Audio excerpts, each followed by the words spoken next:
120 de Cristianisme i Justícia, 100 anys de violència a càrrec de José Sols. José Sols és teòleg i historiador, responsable de la Càtedra d'Ètica i Pensament Cristià de l'Institut Químic de Sarrià, de la Universitat Ramon Llull. És membre del Centre d'Estudis Cristianisme i Justícia i col·labora en el capítol espanyol del Club de Roma. Ha estat educador a presons de París i Barcelona. Primer apartat, introducció. Vaig néixer a la matinada de Sant Josep de 1962, quan el dur hivern de Sòria passava el relleu a la suau primavera del Duero. El meu naixement, suposo que com qualsevol altre, va aixecar un gran renou a la família. Vaig entrar en la humanitat a través d'una família valenciana, espanyola, catòlica, occidental, de parla castellana, de raça blanca, d'una considerable cultura, amb un nivell econòmic a l'alça, i el meu sexe era i continua essent baró. Encara no havia fet l'any quan ens traslladàrem a Barcelona. Aquí, un nou univers cultural es va obrir davant els meus. Una gran ciutat amb cultura dual, una olla en ebullició política a favor de la democràcia i del nacionalisme català. Jo no vaig escollir res de tot això i tanmateix és tot això el que ha marcat la meva vida fins al dia d'avui i segurament fins al dia en què la germana mort em vingui a buscar. Deixem enrere un segle violent. En altres racons del món, per aquells mateixos dies del 62, varen néixer milers de nadons que van entrar a la humanitat a través d'altres portes. Unes altres nacionalitats, altres cultures, altres races, altres religions, un altre nivell econòmic. Els que han sobreviscut tenen avui la meva edat i les seves vides han quedat configurades per realitats que tampoc ells no van escollir. Sens dubte, no som titelles culturals en el teatret de la vida dirigides per una mà invisible. Simplement no escollim la pista cultural d'enlairament per a l'imprevisible vol de la llibertat humana. Aquests milers de coetanis que van néixer els mateixos dies que jo, milions si ampliem el segment de temps, pertanyem a grups diversos, de vegades enfrontats. Uns sentim recel dels altres. Estic segur que si jo, tot sol, visités sol un cert país islàmic, no aniria gaire segur per aquells carrers amb el meu aspecte d'occidental despistat, de la mateixa manera que avui alguns musulmans estrangers es passegen pels carrers de la meva ciutat, que també és la seva, amb una actitud paranoica, potser justificada. Què direm dels palestins i israelians, o dels txetxens i els russos, o dels afganesos d'una comunitat o d'una altra? Es van menyspreant i fins i tot matant. Hem nascut en un món violent. Hem construït un món violent. Deixem com a herència un món violent. Per què? Aquesta pregunta em persegueix des de fa anys. Les respostes que van començar sent simples i em satisfeien només relativament, a poc s'han anat fent complexes i fins i tot fosques. Ara em situo com molts a la llinda del no saber. No ho sé, no ho entenc, no ho vull entendre. Per què el món és tan violent? Com diu John Keane, qualsevol intent de teorització sobre la violència podria semblar a primera vista un recurs a una retòrica autocomplaent. No ho vull entendre, perquè em sembla una falta de respecte cap a les víctimes pretendre, entre cometes, explicar la violència com si es tractés d'una recepta culinària. Això no obstant, em sento empès a reflexionar-hi, a esbrinar d'on prové, amb l'esperança, potser il·lusa, que algun dia puguem viure tots en pau entre nosaltres i cada un amb si mateix. I tots vol dir tots. No m'oblido de ningú. El segle XX ha estat el més violent de la història de la humanitat. Mai abans no havíem utilitzat bombes tan devastadores com les que van arrasar Hiroshima i Nagasaki, l'agost de 1945. Mai no havíem tingut bombes tan cruels com els 110 milions de mines antipersonals que actualment estan plantades a 70 països, algunes camuflades en forma de pedra i fins i tot d'innocent papallona multicolor que maten cada dia 27 persones i mutilen per tota la vida unes altres 40. Mines que poden esclatar desenes d'anys després d'haver acabat la guerra per destrossar un noi innocent que jugui a futbol amb els seus amics prop del poble. Mai la humanitat no havia conegut una maquinària de mort tan industrial i ben organitzada com els camps d'extermini nazis. Mai les massacres col·lectives havien arribat al volum de les que hem vist aquest últim segle a Cambodja, a la Unió Soviètica o a Ruanda. El segle XX no solament ha vist un augment qualitatiu de la violència, cosa que seria lògica per l'enorme creixement demogràfic. La humanitat s'ha multiplicat per 4 durant aquests 100 anys i per la millora tecnològica aplicada a l'armament. Hi ha hagut també un augment de la sofisticació i diversificació de les formes de violència, des de la tortura psicològica capaç de canviar la personalitat d'un subjecte feta en dictadures llatinoamericanes amb assessorament israelià, per exemple, el cas del jesuïta Luis Eduardo Pellicer a Guatemala el 1981, fins a l'experimentació, entre cometes, científica de metges nazis amb presoners dels camps de concentració alemanys. No solament això, la violència ha envaït tots els camps de la vida social fins a entrar també a les llars en forma d'agressió d'homes a dones o de distracció televisiva sorprenentment apta per a tots els públics. Quin futur li espera a una societat que permet i fins i tot fomenta que els seus menors tinguin la contemplació de la violència com a distracció? Podem creure ingenuament que el món està dividit en dos, una part de la humanitat que viu en pau i en democràcia i una altra que viu sumida en la violència i en el caos.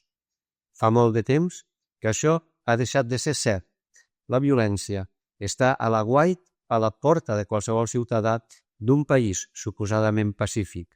Així, els va arribar la mort a Olof Palme, primer ministre suec, el 1986, a Ernest Lluch, economista català, exministre espanyol, assassinat per ETA el 2001, i a un grup de diputats del cantó suís de Zug, 27 de setembre de 2001. La indústria de l'armament, el negoci de la droga, els moviments migratoris fan que la violència no quedi circumscrita a una localitat geogràfica, sinó repartida, tot i que desigualment, a la totalitat del planeta.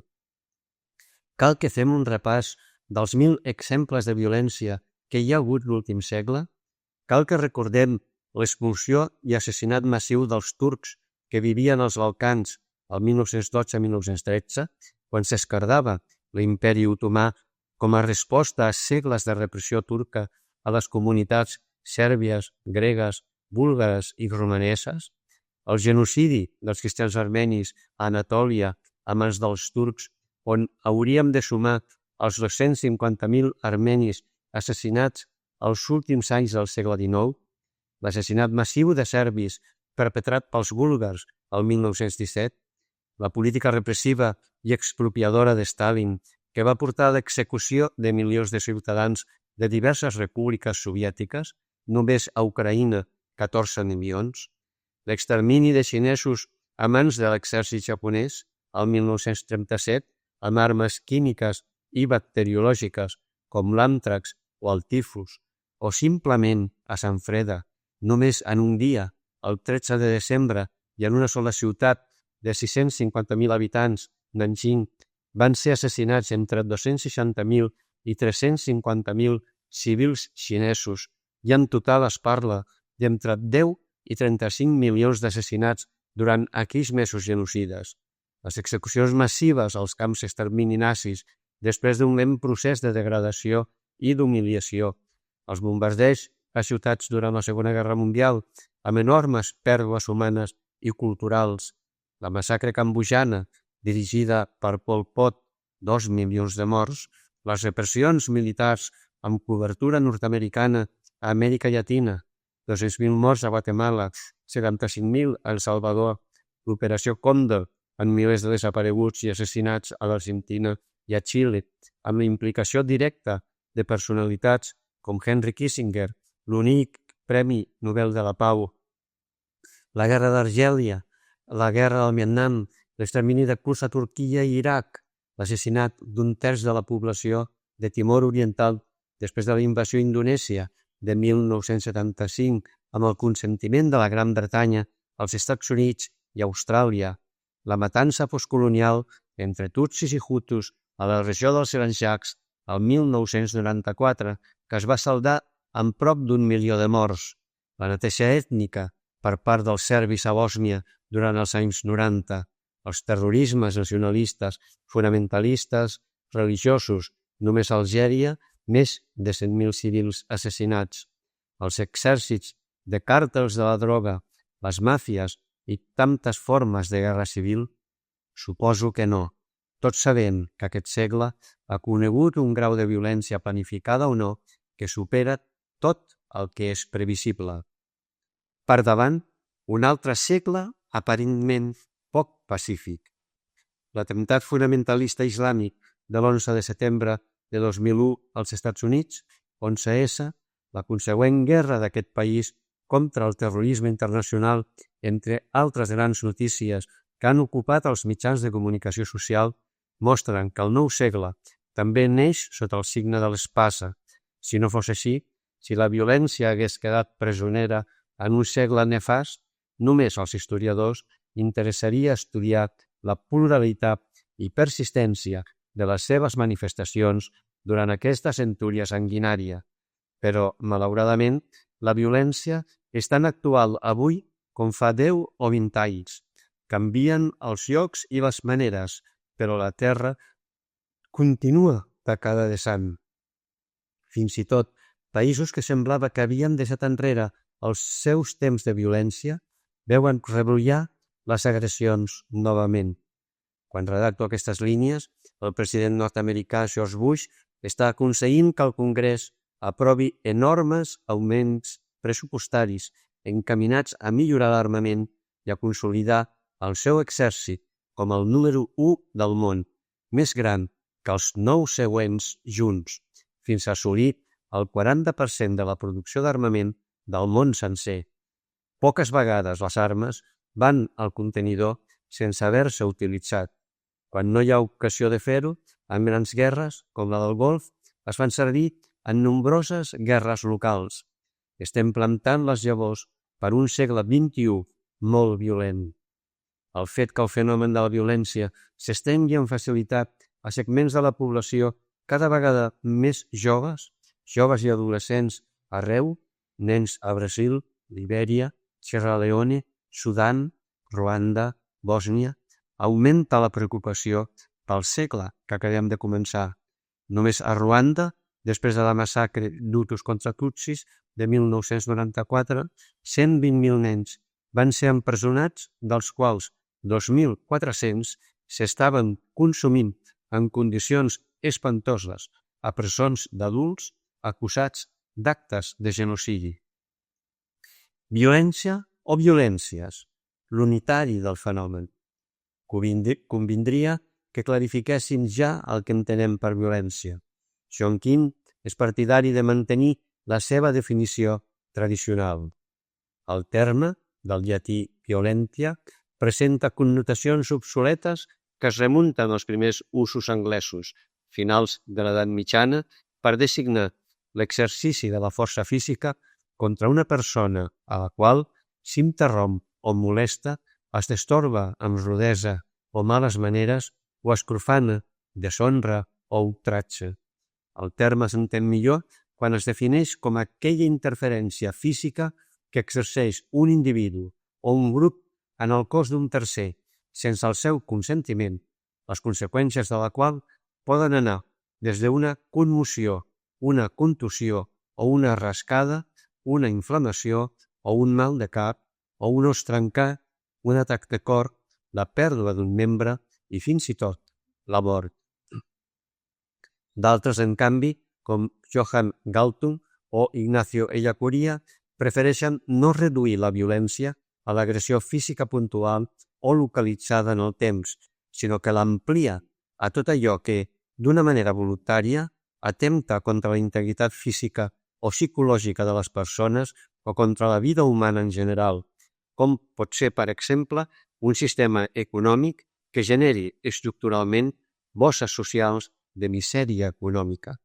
Ellacuría, referint-se a la violència estructural, radical, latent, i a la violència revolucionària, fatent, conseqüència de l'estructural, escrivia el 1973. Es parla de dues violències, una de radical, que és la menys visible superficialment i que és interpretada com a injustícia i emmarcada en el misteri d'iniquitat, i una altra de derivada, que fonamentalment és interpretada com una resistència a situacions violentes que ho són perquè contradiuen la dignitat humana i oprimeixen la llibertat. Aquesta va ser també la posició de la segona Assemblea General de l'Episcopal Llatinoamericà, Medellín, Colòmbia, 1968, que, en esperit de denúncia profètica, va qualificar de violència institucionalitzada la situació en què es trobava el subcontinent.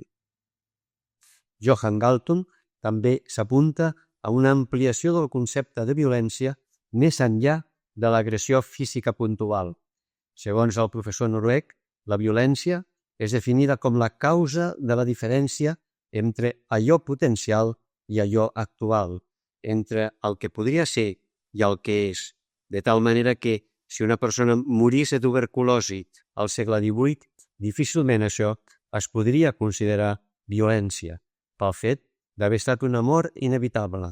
Però si mor de la mateixa malaltia avui, malgrat els recursos mèdics que hi ha contra ella en el món, en aquest cas la violència va d'acord amb la nostra definició. En altres paraules, quan el que és potencial és superior al que és actual, la diferència és, per definició, evitable, i quan és evitable, aleshores la violència hi és present. Sabem que moltes de les morts per malaltia i per fam en el món actual serien perfectament evitables si destinessin recursos econòmics, això és el que Galtung denomina allò potencial, no ho fem, allò actual, malgrat que ho podríem fer.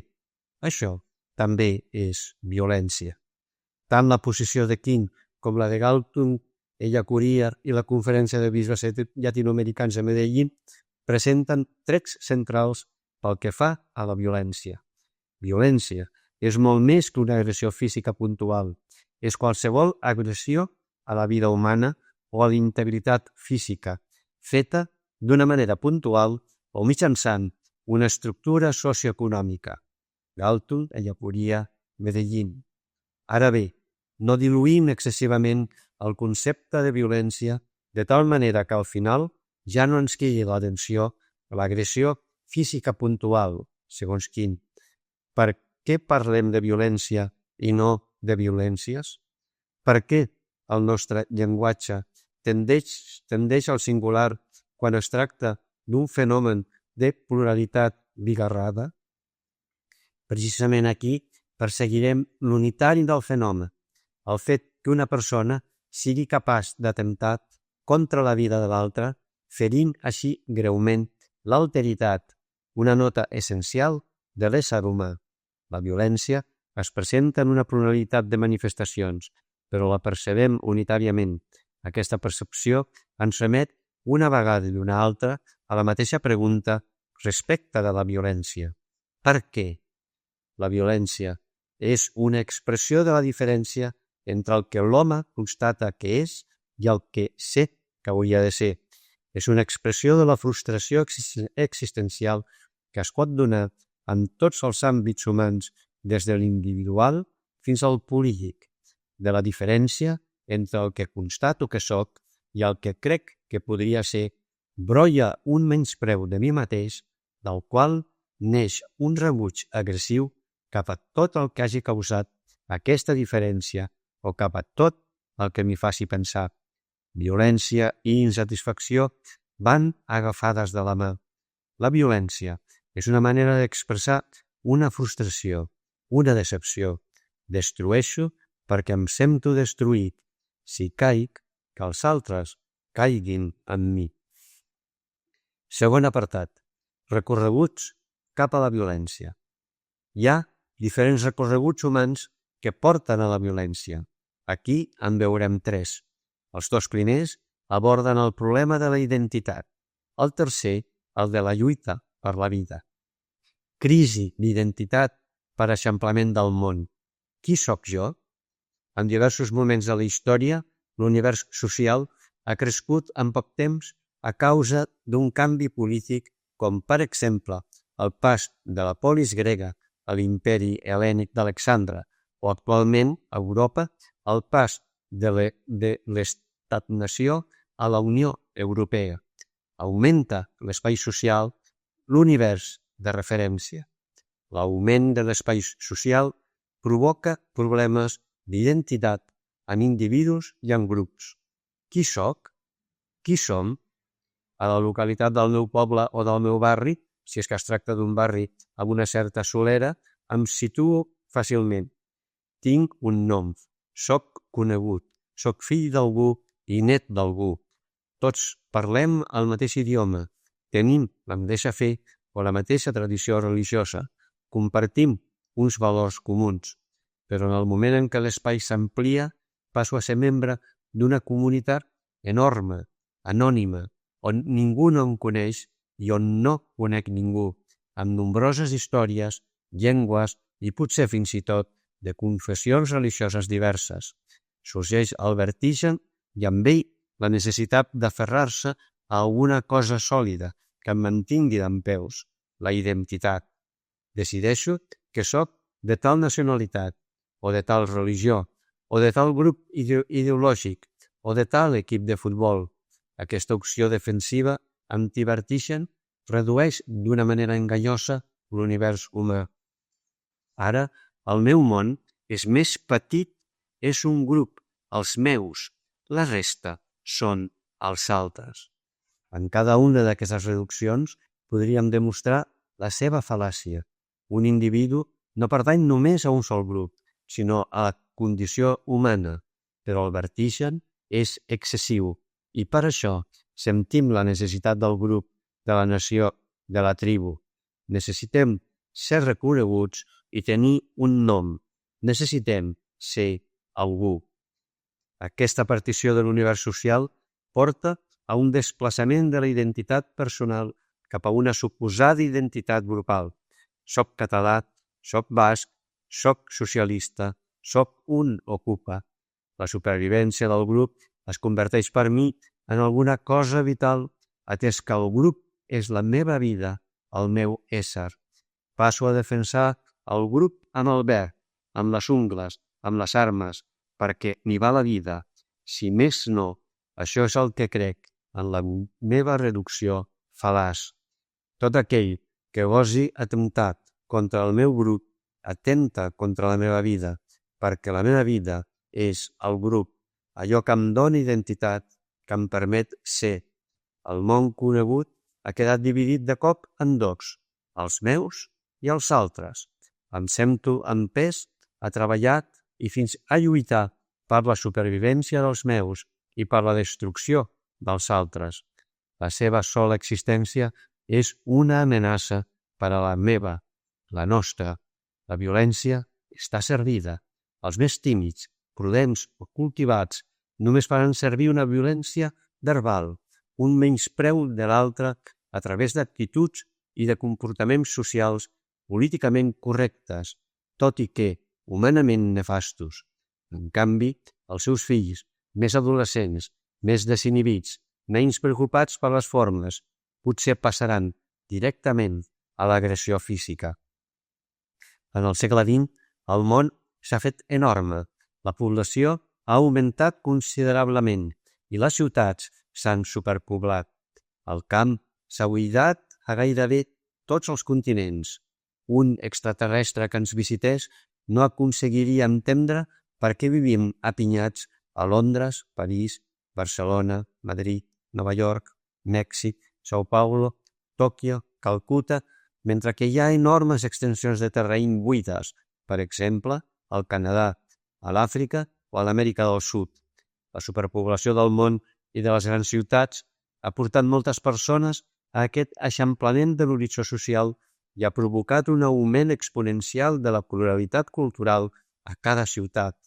Cada dia, quan surto al carrer, veig en poca estona europeus occidentals, eslaus, africans subsaharians, magribins, sud-americans andins, nord-americans, pakistanesos. On soc? A qualsevol gran ciutat del món global. Crisi d'identitat per identificació del tenir amb l'ésser. Què soc? Hi ha un altre camí que també porta cap a la violència, cap a la destrucció de l'altre i que té a veure també amb la identitat. Protegir com sigui el que considero que és meu. Si en el primer recorregut es produïa una reducció de l'univers social al grup local, aquí es produeix una projecció de l'ésser al tenir. Soc el que tinc. Per tant, si el que tinc està en perill, la meva identitat pot desaparèixer. Fins on arriba la nostra memòria històrica, tenim una gran quantitat d'exemples de valoració de la identitat en funció de les possessions. El cacic és més que el camperol perquè té més propietats. El banquer és més que el forner perquè té més diners. El ministre és més que el funcionari perquè té més poder, més influència social i un sou més gran. Tanmateix, tots aquests subjectes només són persones. El dia que es mori, hi haurà a la seva làpida un nom i dues dates, la de naixement i la de la mort. Malgrat ser tots simplement persones, les seves idees i els seus comportaments són diferents perquè uns tenen molt i els altres poc. Visibilitzem el fet de ser a través del fet de tenir. Això fa que, en sentir que el nostre tenir està en perill, experimentem una amenaça existencial vital. Si algú o alguna cosa atempta contra el meu cotxe, el meu lloc de treball, la meva casa, el meu compte corrent, el meu patrimoni, em defensaré amb les ungles o amb el que sigui, perquè perdre això significaria perdre'm. Jo soc tot això. Jo soc la meva casa, el meu cotxe, el meu sou, el meu compte corrent, el meu patrimoni. La violència, novament, està servida. Agrediré qui gosi atemptar contra el meu ésser, que és el meu haver. Estem davant d'una reducció penosa. La humanitat queda aniquilada, reduïda a un munt de coses, a uns quants zeros a la dreta d'una xifra que va de l'1 al 9 en un compte bancari. La complexitat i la riquesa de l'ésser humà s'empobreix infinitament. Cada zero de més que jo tingui a la dreta dels dígits del meu compte em permet entrar en un univers material nou, i això em fa ser algú nou, més gran. Soc més si tinc més. Pensem com tractem el ministre que visita un dia al nostre lloc de treball i com tractem la noia que demana almoina en un semàfor. Ningú no em podrà demostrar que un és més persona que l'altre. Ningú no em podrà demostrar que hi ha quelcom de més important que el simple fet de ser persona. I tanmateix, el tracte a un o a l'altre és tristament oposat. En el segle XX ha nascut el consumisme. Ja no hi busco solament el que necessito per viure, sinó fins i tot allò que, sense que sigui necessari, crec que ho és perquè la publicitat n'ha convençut. La primera revolució industrial va anar encaminada a produir a gran escala una sèrie de béns sol·licitats per una societat enriquida gràcies a una acumulació de capital al camp i en el comerç. Les posteriors generacions industrials ja no van perseguir aquest objectiu, sinó que es van entossudir a convèncer la societat de la necessitat de consumir quelcom que a continuació era ofert. L'argumentació sempre apuntava a la qualitat de vida.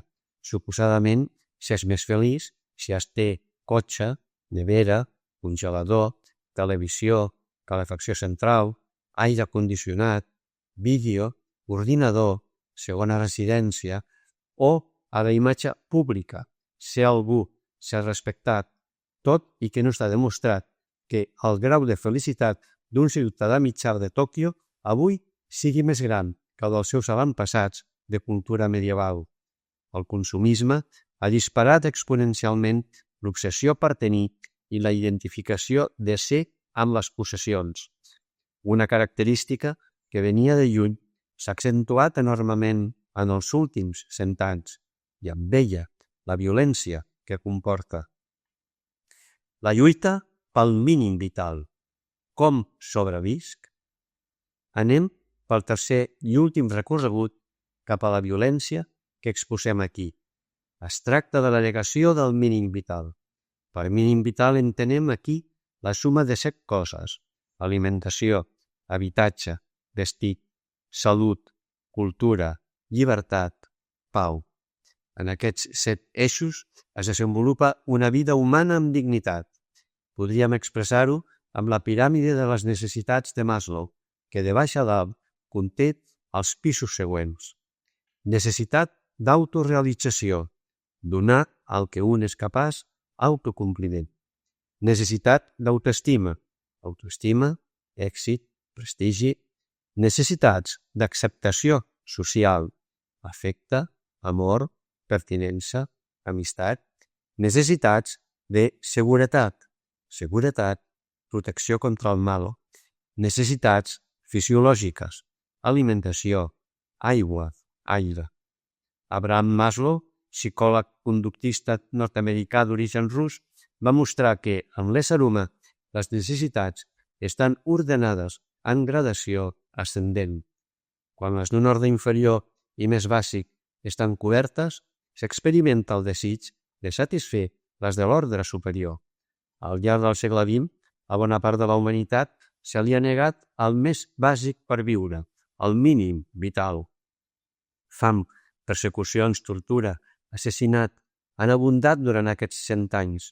Quan no obtenim el que és bàsic per a la vida, per mitjans normals, pacífics, ho busquem per altres mitjans, potser violents.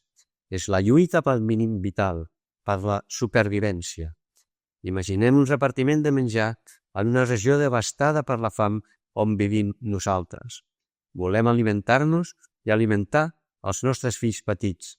Se'ns proposa fer una cua ordenada i se'ns assegura que n'hi haurà per tothom. Fem la cua pacientment. Al Tercer Món i els períodes de postguerres o de postcatàstrofes naturals abunden en cues inacabables. Però suposem que veiem que no hi ha menjar per a tots, que no hi ha ordre, que el menjar serà per als més espavilats. No hi ha dubte que la violència podria brollar en pocs segons. Donaríem empentes i esgarraparíem qui fos per tal d'obtenir una mica de menjar per a nosaltres i per als nostres. Potser encara seria més gran la nostra violència si veiéssim que algú té enormes quantitats de menjar mentre que nosaltres vivim en la indigència. El que és natural és l'equilibri. El desequilibri produeix moviments violents a la recerca de l'equilibri natural. Si tenim 2 espais separats per una paret i amb una pressió atmosfèrica idèntica, un ple d'aigua i l'altre buit, en el moment en què s'obri una escletxa en el mur, l'aigua fluirà a doll del primer al segon, fins a assolir l'equilibri d'altura, principi dels vasos comunicants. En un món de béns bàsics, pèssimament repartits, els qui n'estan mancats produeixen violència per obtenir-los i arrencar-los-els a aquells qui en tenen en excés. Per aquest motiu, la violència sovint va unida a la pobresa extrema i a la superpoblació.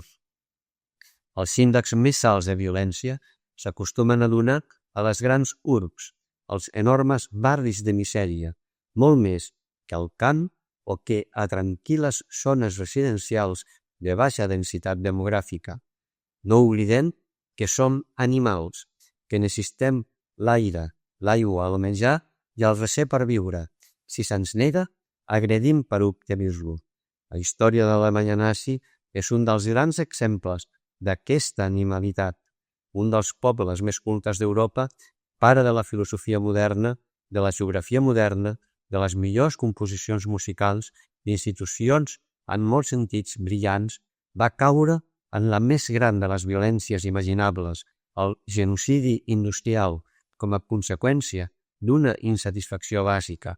La suma de les condicions econòmiques duríssimes del Tractat de Versalles, només una mica temperades als anys 20 pel Pla d'Eyps, la crisi econòmica dels anys 30 com a conseqüència del plec del 29 i la por dels capitalistes a una sovietització del país com a prolongació de l'èxit de la revolució russa. Tercer apartat. Biologia i història. La violència té una component animal important. L'ésser humà pertany a una espècie animal agressiva.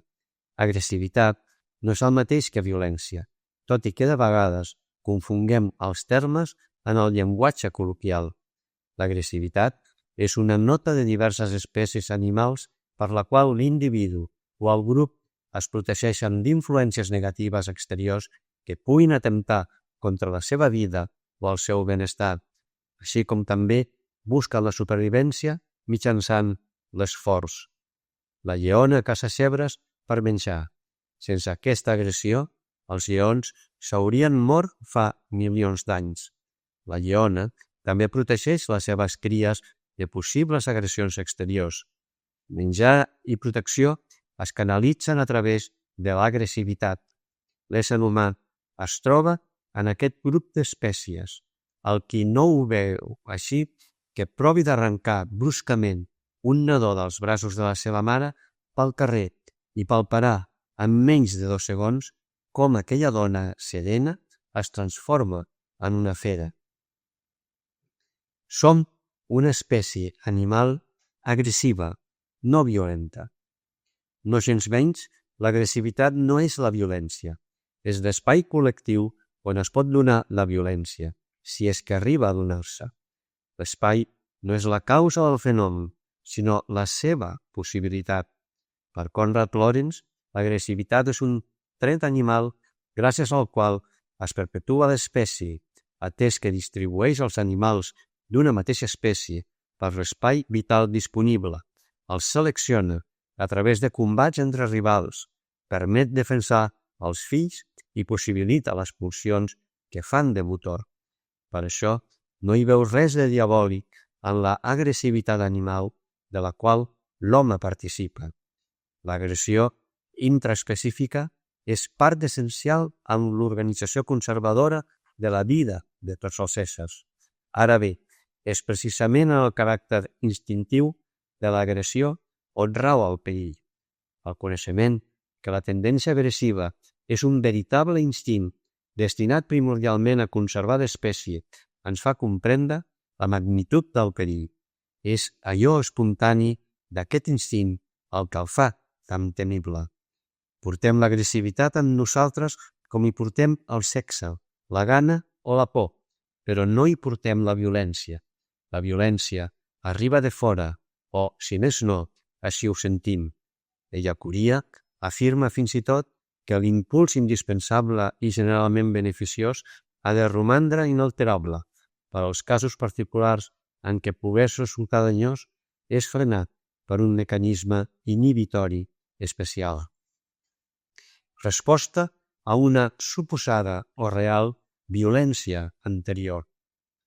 Tanmateix, la progressiva tecnologització de la vida humana redueix en l'home aquest mecanisme inhibitori del qual parla Ellacuria pel fet que s'engrandeixen les barreres d'incomunicació entre l'agressor, el president d'un país que dona l'ordre d'atacar-ne un altre o el pilot d'un avió que prem un botó des d'una gran altura i la víctima, les persones que pateixen el bombardeig. Tal com assenyala José María Basabe, va en augment la facilitat de matar i la impunitat emocional tant per la perfecció de la tècnica de l'acte obsessiu que fa l'assassí insensible a les conseqüències del seu crim, com per la distància a què són eficaces les armes de foc, amb la qual cosa el matador no sent en el cor l'horror de les conseqüències. Sobre aquest mecanisme inhibitori especial es funda l'estat modern, segons Thomas Hobbes, pare de la ciència política. En aquest estat s'organitza un sistema de lleis denominat república, a fi que cada individu se senti protegit contra la possible agressió de l'altre, que és un lloc per a ell, homo homini lupus. L'home és un lloc per a l'home. Hobbes parteix de la igualtat natural de tots els homes que els porta a enfrontar-se entre ells per obtenir el mateix estat de naturalesa.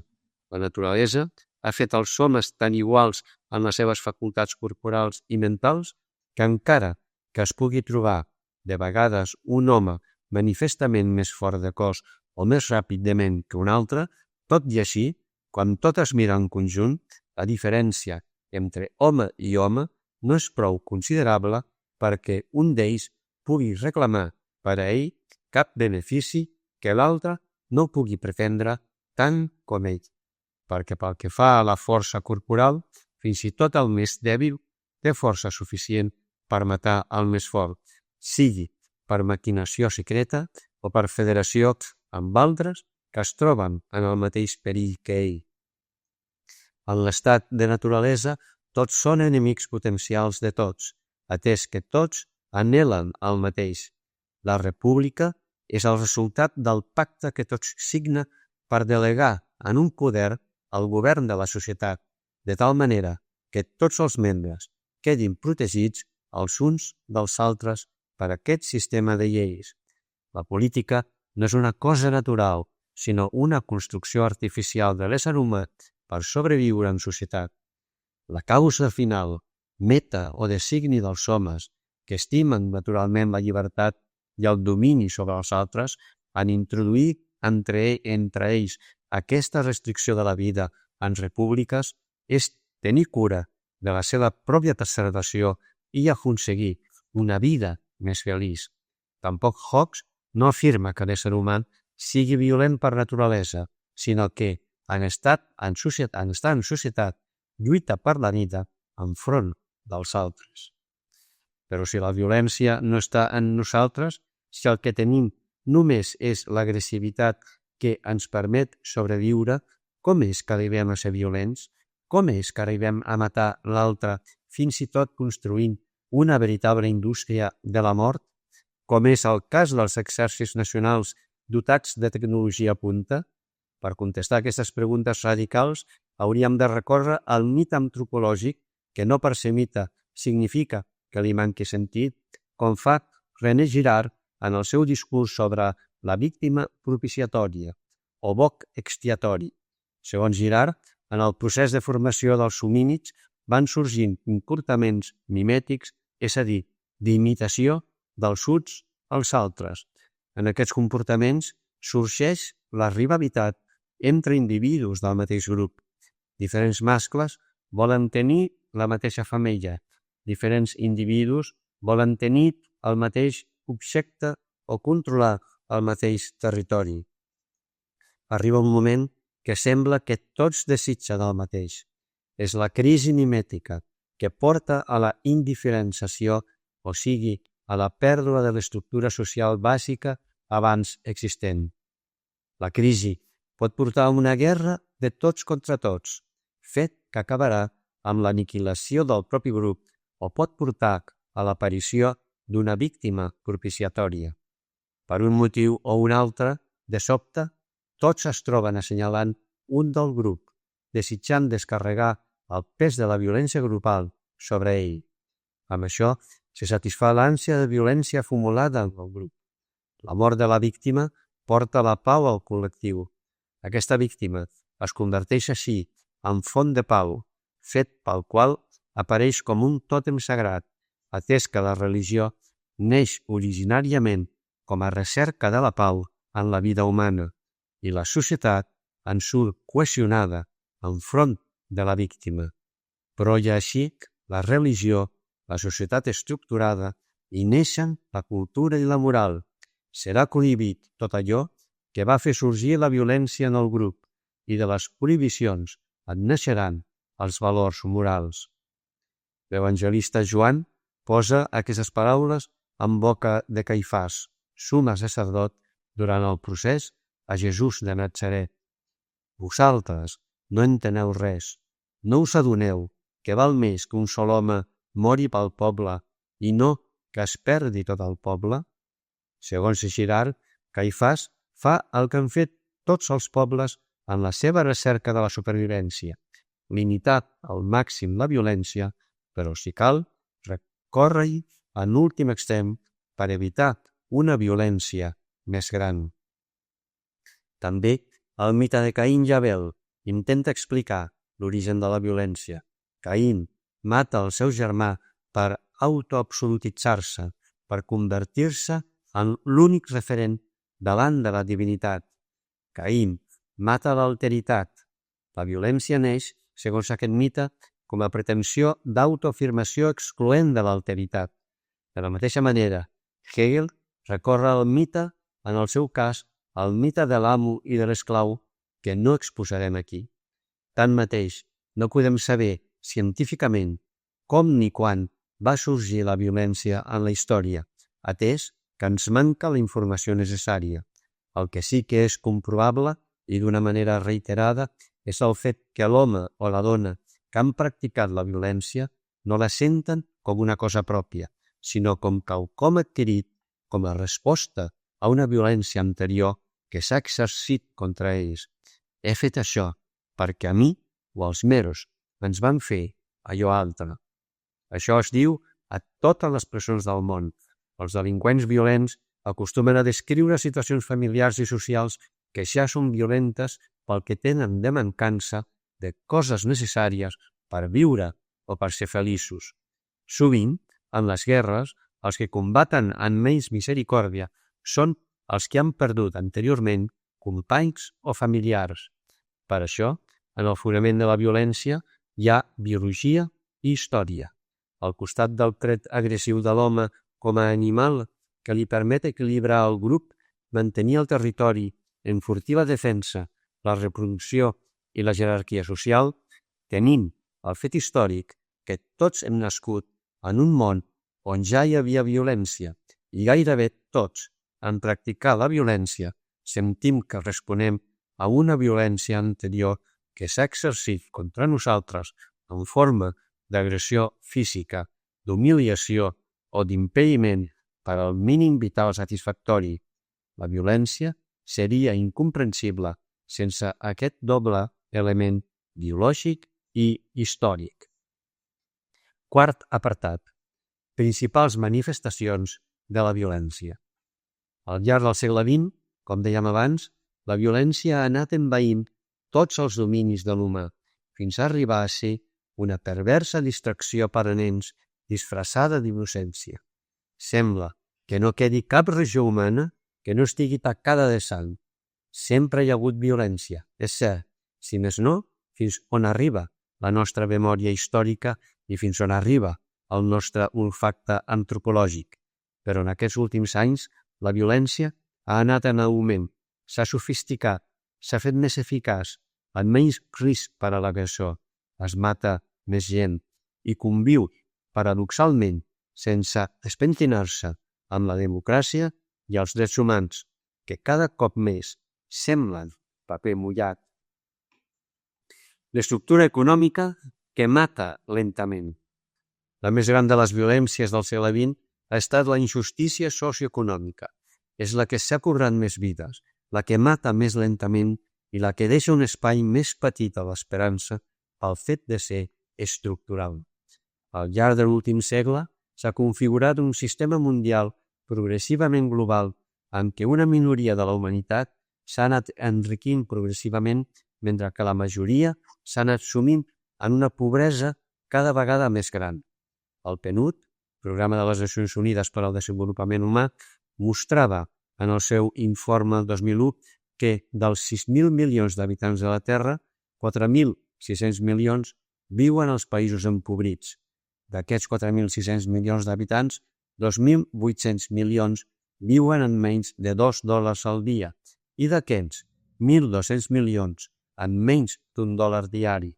854 milions són analfabets. 325 milions de nens i nenes no van a l'escola. 968 milions no tenen accés a fonts d'aigua potable o millorada. 2.400 milions no té accés a serveis sanitaris bàsics i molts més a serveis sanitaris d'alt nivell. Cada any moren 11 milions de nens menors de 5 anys per causes evitables, cosa que fa una mitjana de 30.000 nens per dia.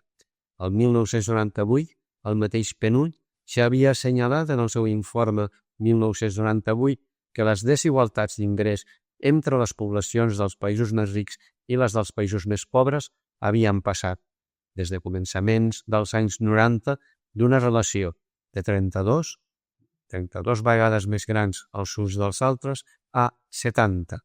Tot això és una enorme injustícia perquè en la majoria dels casos els pobres i els rics ho són sense haver-ho merescut. Es neix pobre o es neix ric. Sens dubte, alguns s'enriqueixen amb el pas dels anys, però ja havien nascut en una matriu cultural, social i econòmica que permetia aquest enlairament. La immensa majoria dels pobres actuals ja va néixer enmig de la pobresa i mai no podran explotar les seves qualitats humanes innates perquè el sistema no els en dona l'oportunitat. Els futbolistes milionaris d'origen humil, tipus Maradona, són l'excepció de la regla i serveixen per tranquil·litzar la consciència col·lectiva. El sistema econòmic que s'ha imposat en aquest últim segle, des que les potències europees i els Estats Units van decidir dominar el món per superar la seva crisi de creixement econòmic, és un gas que mata lentament els qui no tenen diners per comprar-se la màscara protectora. No sols és això. La injustícia econòmica és la causa d'altres violències, com ja hem vist, perquè la lluita pel mínim vital pot suposar aversions importants. Nacionalisme i imperialisme, la divinitat laica que ho justifica tot. El nacionalisme és un espai humà en el qual s'han donat algunes de les violències més grans dels últims 100 anys. No en va, el jesuïta francès, filòsof i teòleg Gaston Fessard afirmava durant la Segona Guerra Mundial que en el segle XX hi havia 3 grans falses divinitats: la divinitat de la raó, liberalisme, la divinitat de la classe, el comunisme, i la divinitat de la nació, nacionalsocialisme o feixisme. Heus aquí, deia Fessard, els noms de les Weltanschauungen, de les concepcions del món que avui planeixen sobre el nostre món i que, com les deesses antigues, dirigeixen els nostres conflictes.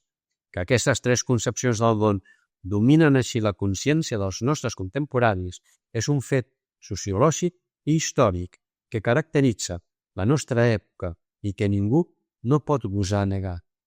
Totes 3 eren divinitats per la seva doble pretensió d'interpretar d'una manera definitiva la totalitat de l'existència humana i de no ser fonamentades per res anterior a elles i falses per la necessitat de destruir tot allò que posés en evidència l'engany sobre el qual se sostenia.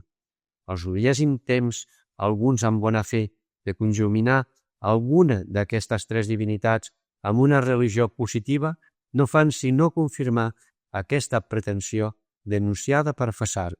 Nacionalcatolicisme espanyol, versió carlista, Déu, pàtria, furs i rei, català, Catalunya serà cristiana o no serà, irlandès, croat, polonès, nacionalcristianisme americà, Reagan, Déu ha beneït aquesta nació, fonamentalisme islàmic a nombrosos països àrabs, entre d'altres exemples.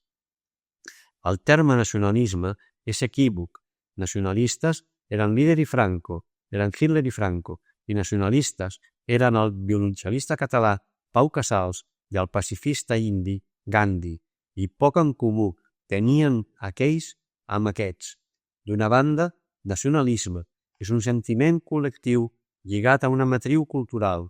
Els membres d'una societat determinada, amb una certa història visible i comuna, senten que són un poble, amb unes determinades tradicions, una llengua comuna, una certa mentalitat col·lectiva, alguns símbols, fins i tot alguna mitologia pròpia. En aquesta primera concepció del terme, el nacionalisme és l'amor a un poble, a una història, a una terra i a una cultura. Res a objectat. D'altra banda, nacionalisme pot ser també la divinització d'una pàtria, segons Fessard, de manera que tot allò que atempti contra ella ha de ser criticat, rebutjat i fins eliminat, per insolent i per irreverent. El nacionalisme es converteix aleshores en una religió a l'estil antic, amb un esperit crític gairebé nul. La humanitat queda dividida sobtadament en tres grups. 1. Els membres de la nació. 2. Els enemics d'aquesta nació. I 3. Els membres de les altres nacions afins a aquesta o irrellevants per ella. N'hi ha prou en prendre una copa en certs locals nacionalistes per entendre aquesta divisió paranoica de la humanitat. Aquest nacionalisme usa i abusa dels mites. Com més mítiques són les històries, més evocadores resulten per a l'esperit nacionalista, pel seu caràcter no discutible. En canvi, com més realistes són, resulten més decebedores per a aquest mateix esperit, atès que el fet històric és excessivament concret, particular i discutible, perquè es pot interpretar. De fet, la mentalitat nacionalista tendeix a convertir el que és històric en mític i suporta amb mal humor i fins i tot amb agressivitat els revisionismes històrics que qüestionen el mite establert. Aquests últims tipus de nacionalisme ha portat a la violència repetidament al llarg dels últims 100 anys. De vegades, és una violència que brolla d'alguns grups que no governen, l'IRA a Irlanda del Nord, ETA a Euskadi, el moviment independentista a Còrsega, el moviment sionista a Palestina abans de 1948. I altres vegades està orquestrada des del poder, el franquisme a Espanya, el nazisme a Alemanya, el feixisme a Itàlia i al Japó, l'imperialisme als Estats Units, Argentina durant la Guerra de les Malvines i Israel des de 1948. El procés cap a la violència ha tingut les etapes següents. Primera, davant la complexitat de la realitat històrica, un grup més o menys nombrós opta per simplificar-la reduint-la a la categoria de nació o de pàtria o de poble o de terra o de cultura o de raça, termes intercanviables en aquest discurs simplificador. Segona, la realitat passa a ser llegida des d'una d'aquestes categories, per exemple, nació, de tal manera que tot queda supeditat a aquesta i interpretat des d'ella. Tercera, es veu com a enemic, antiespanyol, antibasc, anticatalà, antiamericà, tot allò que no accepti ser subordinat a aquest esquema de pensament. I quarta, l'enemic ha de desaparèixer. És el llindar de la violència. Es justifica com un mal menor al servei de la deessa nació. I el pitjor enemic per a aquest tipus de nacionalisme no és el frontal, per exemple, el nacionalista espanyol enfront del català o el cors enfront del francès, sinó la persona o el grup que fa de pont entre els extrems perquè creu que la convivència pacífica i plural és possible. L'altre extrem reafirma la tesi nacionalista, atès que en la dialèctica els suposats són idèntics, perquè l'existència d'un delimita i confirma l'existència de l'altre, mentre que el pont qüestiona la tesi nacionalista perquè rebutja el seu esquema.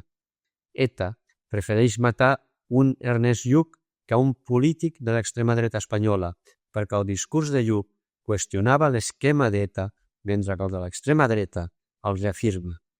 El nacionalisme té el gran perill de tendir cap a l'imperialisme. En un primer moment, el nacionalisme acostuma a ser defensiu i reivindicatiu, és a dir, centrífug. Tenim dret a l'autodeterminació perquè som un poble. És un dret legítim. Una col·lectivitat humana amb una maduresa cultural i històrica té dret a governar-se a si mateixa. En un segon moment, el nacionalisme es torna ofensiu i imperialista. La nació és tan gran, o ha de ser tan gran, que necessita devorar els territoris del voltant per poder respirar.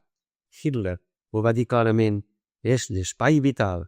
Alemanya, Països Catalans, Euskal Herria, Unió Soviètica, França, Amèrica, Iugoslàvia, Espanya, són paraules màgiques que pretenen justificar invasions territorials o culturals.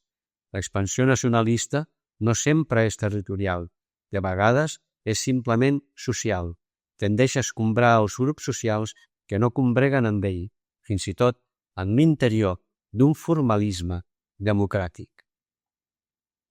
Pluralitat impossible? Sembla que la pluralitat social o cultural no sigui possible. Sembla que musulmans i hindús, jueus i palestins, bascos i espanyols, irlandesos i britànics, serbis i croats, kurds i iraquians, tutsis i hutus, flamencs i francòfons, russos i lituans no puguin conviure en una mateixa terra. Un amic meu nacionalista em va dir una vegada: està demostrat històricament que dues llengües no poden conviure en una mateixa societat. A la llarga, una devora l'altra. A part que aquest amic demostra que ha viatjat molt poc pel món, la conclusió immediata a aquesta premissa fal·laç va arribar de seguida. Perquè l'altra llengua no devori la meva, jo m'avanço agredint ja l'altra. I el meu amic ho ha fet tant com ha pogut. Aquí defensem el contrari. La pluralitat és possible. Tota la història humana s'ha vist banyada de pluralitat cultural i social, no solament pels freqüents moviments migratoris, que el lector o lectora faci un ràpid repàs als orígens geogràfics dels seus patraavis i dels seus 8 besavis i que em tregui conclusions, sinó també perquè és absurd parlar d'una cultura. Com més insisteix, més patètic resulta el discurs. Existeix el fet cultural com a dimensió humana, però existeix una cultura? Dediquem un temps a parlar amb persones suposadament d'una mateixa cultura i ens quedarem parats de l'enorme diversitat cultural que hi ha entre elles, afortunadament, per a la condició humana. El problema no rau en la suposadament impossible diversitat cultural i social, sinó en la dificultat d'obertura d'esperit per acceptar-la, tal com hem indicat a l'hora de parlar de la crisi d'identitat. Jo puc conviure sense problemes amb blancs i negres, amb heterosexuals i homosexuals, amb jueus i àrabs, amb corsos i francesos, amb cristians i ateus. Però si pateixo una crisi d'identitat, puc intentar escapar-ne aferrant-me a una identitat col·lectiva que em doni seguretat i protecció. Aleshores, decideixo que sóc espanyol i odio els separatistes bascos i catalans, francès i odio els independentistes bretons, musulmà i odio els cristians, argentí i odio els xilens, obrer i odio els capitalistes, ocupa i odio els instal·lats en el sistema. Quan algú em pregunta si sóc cristià o socialista o català o vés a saber què, acostumo a contestar: sóc jo. Malauradament, la dificultat psicològica per acceptar-se un mateix porta a la identificació amb un grup o amb una ideologia simplificadora que acaba rebutjant l'altre, condemnant la pluralitat per impossible i defensant una uniformitat penosa. Les persones tímides o de comportament fi agredeixen només amb el pensament. Els desinhibits fereixen i fins i tot maten. Els parlaments legislen marginant l'altre, que és una violència de guant blanc. Aquesta aposta per la uniformitat sovint és promoguda per grups de poder per amagar altres problemàtiques socials d'importància. Parlen de la pàtria, l'església, el poble, per fer oblidar que en aquesta suposada unitat hi ha flagrants injustícies socioeconòmiques de tipus vertical. Exclusió social. Tu no ets dels nostres. El rebuig de la pluralitat ha portat a múltiples formes d'exclusió social. Els exemples històrics són nombrosos. Ens hi hem acostumat tant que ja ens resulta normal. Veiem a les nostres ciutats grups humans amb escasses oportunitats per tirar endavant en la vida, però no reaccionem. Els haitians a la República Dominicana, els coreans al Japó, les bòsnies a Espanya, els kurds a Alemanya, els cristians a Algèria, els negres als Estats Units, els catòlics a Irlanda del Nord, els descastats a l'Índia. A tots aquests llocs hi ha nítides fronteres socials, físicament invisibles, però més reals que un simple control de duana d'aeroport. Tinc clar qui són els meus i col·laboro. Ens donem suport els uns als altres. Qui no sigui dels nostres, quan demana ajuda, li contestem amb paraules o amb una actitud silenciosa. Tu no ets dels nostres. I aquí s'acaba la comunicació. Aquesta ha estat una de les principals causes de violència en l'últim segle. La defensa de la frontera social per part de qui està dins del sistema i l'atac contra ella per part de qui n'està fora, els que estan dins amb una certa comoditat, fins i tot amb luxe. Tenen por de perdre el que tenen, de perdre el que són, com ja hem vist abans. Era la por que tenien els blancs de Sud-àfrica durant dècades d'apartheid i la que ara comencen a sentir els europeus davant l'arribada d'immigrants. Es fa servir la violència per barrar el pas. Per la seva part, el que està fora tem morir d'inanició i pot arribar a fer servir la violència per posar fi d'una vegada a la frontera social i així accedir a les comoditats de l'interior del sistema. Tu no ets dels nostres. Com és possible que un ésser humà arribi a pronunciar aquesta frase? Com és possible conjugar el tu en forma de rebuig i el nosaltres en forma d'exclusió? El tu va néixer per descobrir l'obertura de l'esperit humà, per descobrir que no hi ha humanitat sense amor i no hi ha amor sense alteritat. El nosaltres va sorgir per harmonitzar la pluralitat en una unitat, de manera que cada individu no hi quedés anul·lat, sinó potenciat des d'ella. Va ser un dia trist, aquell en el qual el tu i el nosaltres van començar a ser utilitzats per fabricar vergonyosos murs socials. Tortura a la llarg i massacre a les aules.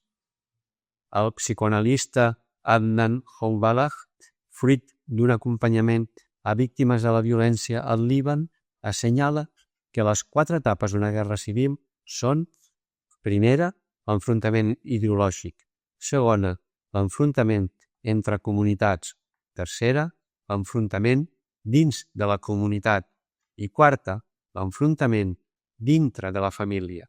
Vegem-ho. 1. En un primer moment, es produeix un xoc entre corrents ideològics enfrontats entre si, dretes i esquerres, cadascú amb la seva pròpia visió de la societat i del futur del país. Cada grup combat contra els altres, fins i tot amb les armes. 2.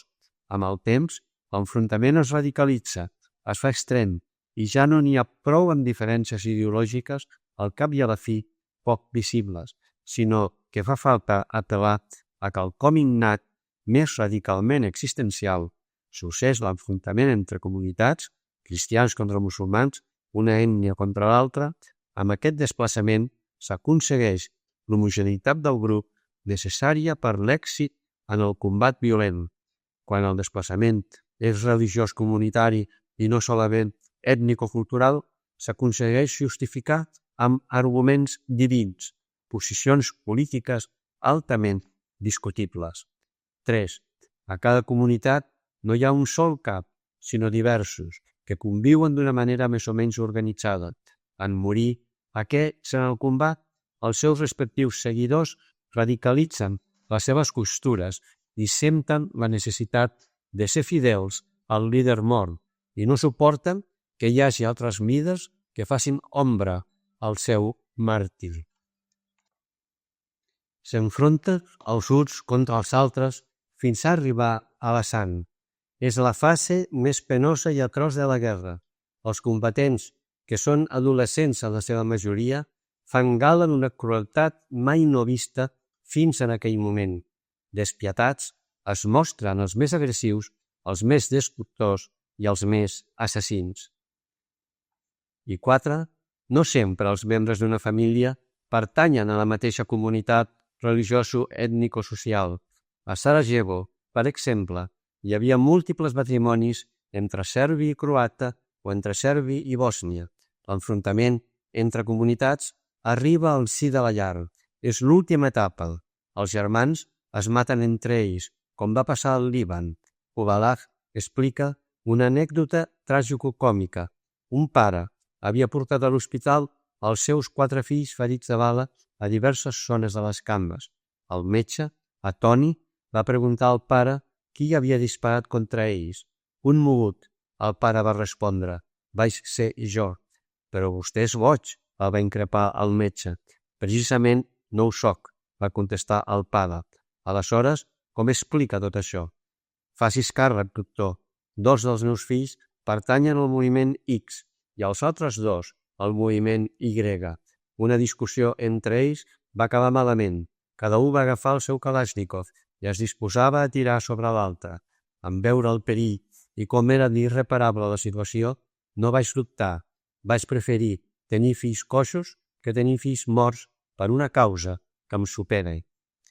La llar pateix en el seu propi si els enfrontaments socioculturals i polítics.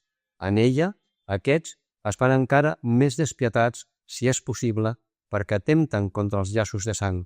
Les societats violentes acaben portant la sang al si de les famílies. Encara més, algunes persones que no s'atreveixen a ser violentes fora de casa es desinhibeixen a casa i agredeixen els seus éssers estimats. Els últims anys ha augmentat notablement el nombre d'agressions dins de la parella i de la família. Cada vegada més, els conflictes amorosos o d'una altra índole dins de la llar acaben amb una persona al cementiri i una altra a la presó. Igualment, passa amb les aules dels col·legis o instituts de secundària, especialment als Estats Units, on l'accés a les armes és fàcil i això és degut a un dret constitucional sense cap dubte anacrònic. Va en augment el nombre de casos adolescents que salten a la fama o que s'acomiaden de la vida després de deixar un regueró de morts i de ferits en una sola sessió apocalíptica de trets a la seva escola. Més enllà del desequilibri mental d'algun individu, estem davant d'un fenomen social d'importància. Hi ha violència a les llars, hi ha violència entre els adolescents. Per què? Cal tenir en compte 2 elements. En primer lloc, el paper excessivament masculí de la vida social i cultural. Durant segles, els homes han tingut el domini de l'àmbit públic.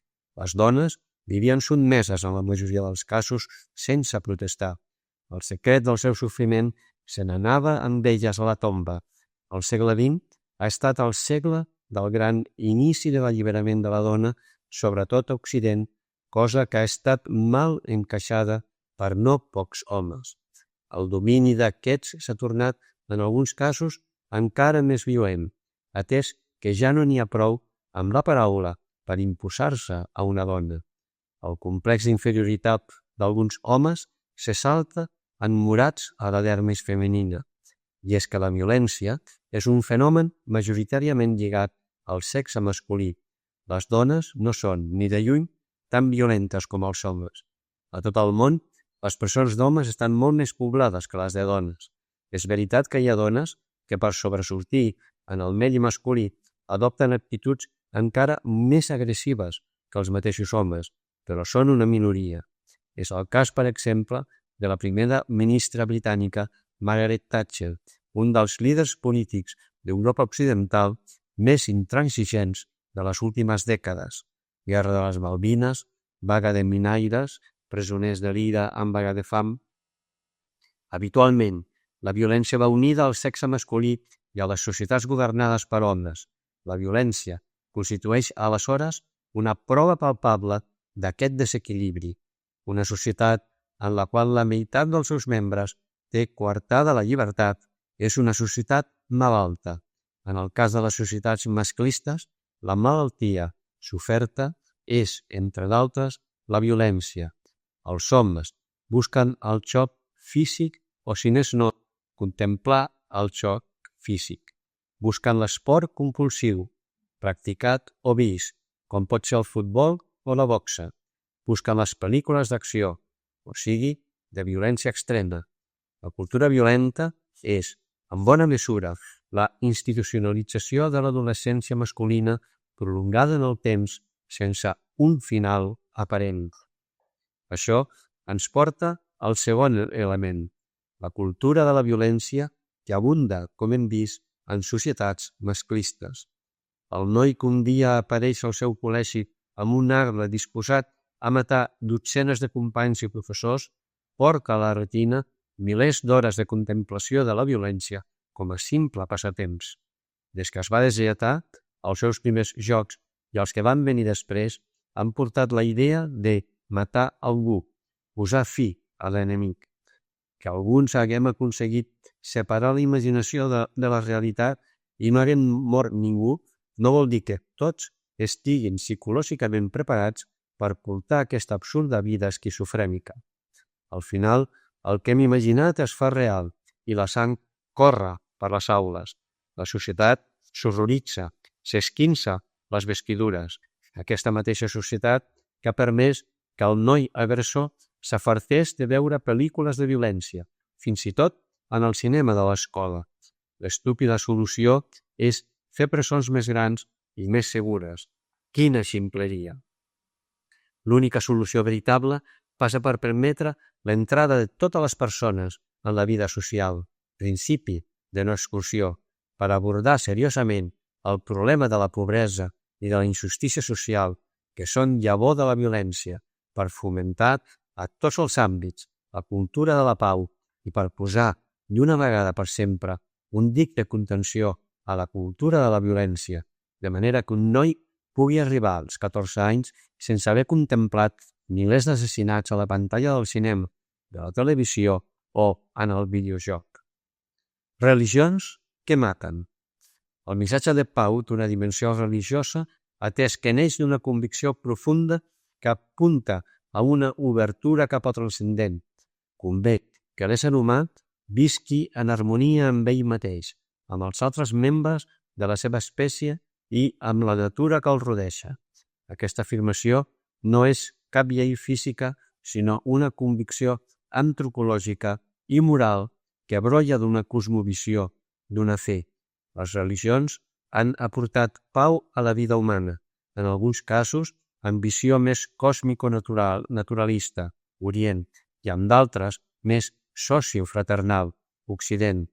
Però les religions positives, és a dir, les organitzacions humanes autodenominades religió, església, comunitats, han deixat entrar en el seu si persones amb afany de poder i han estat utilitzades pels polítics per atraure adeptes cap a la seva causa ideològica. Els nacionalismes islandès, croat, polonès, espanyol han utilitzat el catolicisme sense ruboritzar-se. El moviment àrab antioccidental utilitza l'alforà manipulat al seu gust. El sionisme manipula els textos sagrats del judaïsme sense escrúpols. L'imperialisme nord-americà falseja sense embuts el cristianisme i subvenciona grups pro-nord-americans en funcionament de secta, autodenominats grotescament Església Evangèlica. Les religions, al servei d'una causa política, es converteixen en instruments de poder i fins de mort. La violència amb pseudofonament religiós és la més brutal de totes, perquè absolutitza la causa de l'agressió. Déu ho vol, per Allà, en nom de la Terra Santa, i a continuació arriben les atrocitats més grans, per exemple, l'11S. La religió és molt perillosa, no és la causa del foc, sinó la gasolina que fa augmentar l'incendi. La religió només pot ser expressió de l'esperit obert a la transcendència de l'ésser humà i de la possibilitat que en l'espai d'aquesta obertura es produeixi la trobada amb la divinitat només experimentable en l'àmbit humà de la fe. En cap cas, la religió no ha de ser utilitzada com a instrument polític, encara que la fe religiosa tingui una innegable dimensió política, atès que afecta la globalitat de l'humà, incloent-hi la política. Aquest és un terreny molt delicat en el qual els matisos són clau. L'arquebisbe salvadorenc Òscar Romero i el filòsof jesuïta Ignacio Ellacuría, com d'altres líders de la teologia de l'alliberament, van desenvolupar una reflexió política des de la fe cristiana que els va portar a la fraternitat a reivindicar un món més humà amb una estructura econòmica i política justa. Aquesta mateixa reflexió, en mans d'esperits simplistes, pot portar a les armes i a l'horror. Per això, alguns dels grans moments violents del segle XX han parlat l'idioma religiós, catolicisme irlandès i anglicanisme britànic, a Irlanda del Nord, sionisme jueu, ateisme comunista, fonamentalisme islàmic. Esquizofrènia de la democràcia. Se suposa que la democràcia és una protecció contra la violència, en general, contra l'agressió arbitrària d'un grup envers un altre. En el sistema democràtic, tots els ciutadans són iguals davant la llei i l'agressió indeguda d'un a l'altre és penalitzada amb la presó. Però la democràcia viu d'una manera esquizofrènica atès que es vesteix de pacifisme en les grans gales mentre que a diari porta uniforme de combat. Algú dubta que els Estats Units siguin una democràcia? Algú ignora encara la implicació dels governs nord-americans en el manteniment durant dècades de dictadures d'horror per tot el món? Àsia, Amèrica Llatina, Israel enfront dels palestins, hi ha el gran negoci de la fabricació d'armament, incloent-hi les mines antipersonals. Algú dubta que França sigui una democràcia? I a aquestes altures encara algú ignora el paper dels governs francesos en l'horror en què s'ha convertit el continent africà? Les democràcies tenen molts pecats a confessar en el terreny de la violència. No és cert que la violència hagi estat provocada solament per règims totalitaris.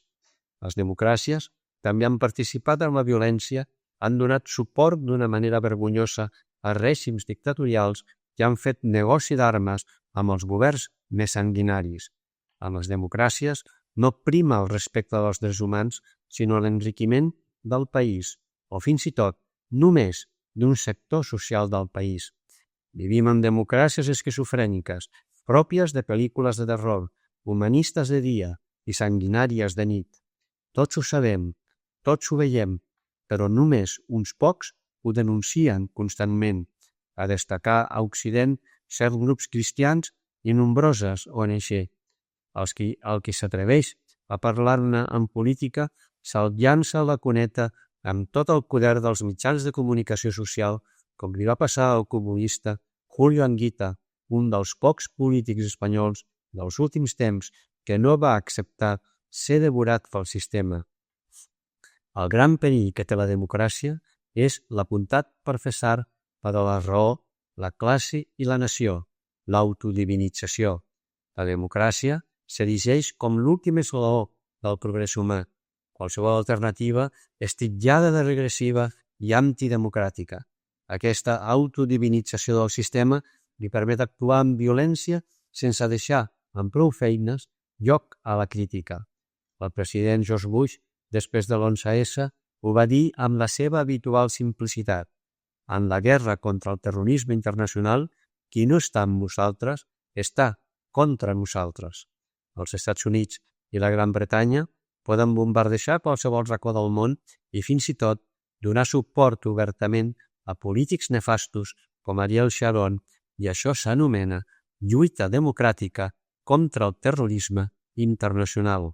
En canvi, Al-Qaeda fa el mateix i d'això en diem simplement terrorisme. Quina és la diferència? Últim pas, el genocidi, la total eliminació de l'altre. El genocidi és el grau màxim de violència, és la total eliminació de l'altre. Respon a la idea d'eliminem tots els d'aquest grup, ètnia, poble, religió, sense excepció.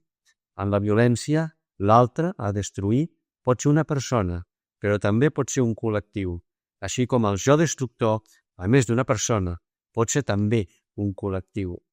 El genocidi arriba amb la desaparició de l'altre individual en l'horitzó del reconeixement. L'altre individual es dissol en un altre col·lectiu.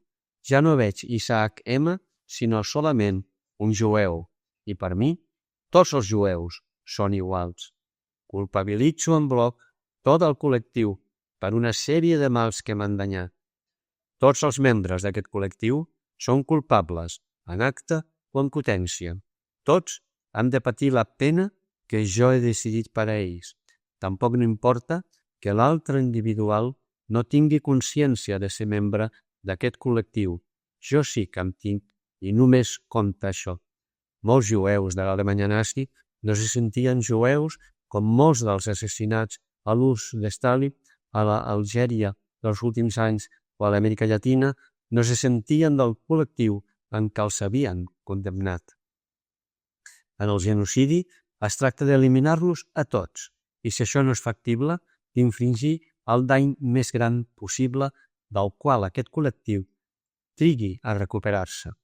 Acostuma a haver-hi un acarnissament especial amb els més dèbils, perquè són els qui desperten més tendresa en l'altre, dones, fins i tot embarassades, nens, nadons, vells.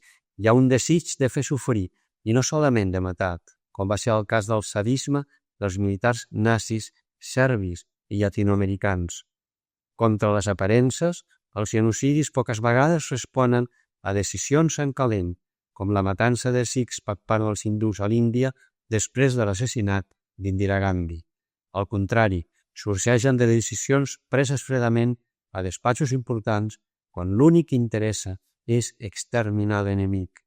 Solem veure el genocidi com un atemptat al nostre esperit i tanmateix no és més que la conseqüència lògica d'esquemes mentals que acceptem obertament cada dia. En el nostre comportament quotidià fem servir sense ruboritzar-nos la divisió del món en els meus, els enemics dels meus, els que em són indiferents.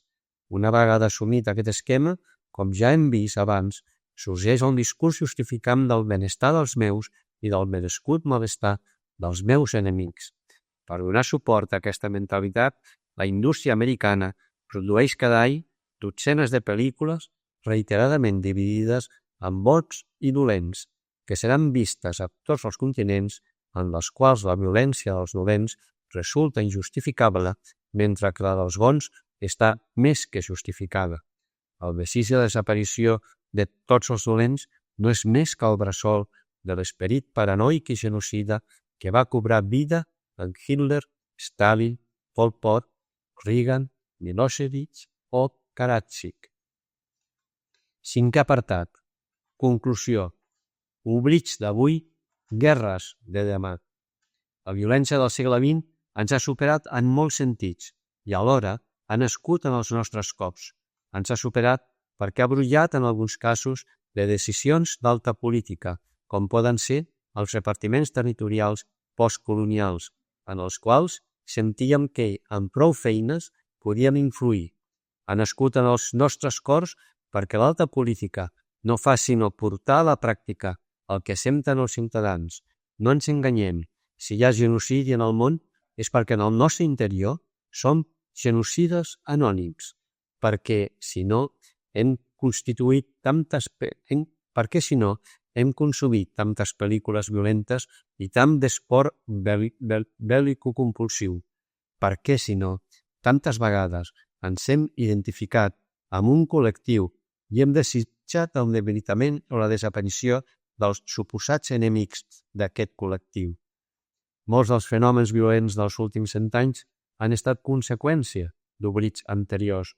Quan es passa per alt una injustícia històrica flagrant amb l'excusa absurda que el temps acabarà esborrant les ferides, el que en realitat fa el temps, despietat, és tornar-nos la injustícia en forma de violència. Qui van ser els serveis privilegiats que van dissenyar la partició postcolonial Tutsis, Hutus, a la regió dels Grans Llacs o que es van inventar països sobre un mapa a un despatx de Washington, de Londres o de París. Qui va ser l'astut que va decidir que els capitals i els capitalistes del nord podien viatjar per tot el món mentre que els treballadors del sud han d'arruïnar-se per aconseguir un forat en una pastera, camí d'Europa o dels Estats Units sense permís d'entrada? Qui va decidir que la humanitat es podia classificar en races pel color de la pell? Qui va decidir que es podia classificar per nacionalistes? Potser és més important tenir passaport que ser persona? La història humana és un camí ple d'oblits, de descuits, d'injustícies que prometen un demà millor. Tot això és terreny adobat per a futures formes de violència, a tall de venjança compulsiva, tot i sent conscient, com deia a l'inici d'aquest estudi, que l'absurd de la violència em situa en el no saber i en la perplexitat. Afirmo, com molts d'altres, que l'única manera d'evitar o reduir la violència del futur consisteix a treballar activament pel benestar social i econòmic de tothom en el present històric de la humanitat i a sembrar la cultura de la fraternitat universal com a superació de la cultura de la divisió de la humanitat en grups que s'identifiquen com a oposició dels uns als altres. Dic fraternitat universal, no uniformitat. No atempto contra la crueltat, sinó que aposto per la convivència pacífica i harmònica de tot el que és plural. És cert, no invento res de nou. De fet, així va ser creat l'home. Si més no, aquesta és la meva convicció, la meva fe. Fins aquí el quadern 120 de Cristianisme i Justícia.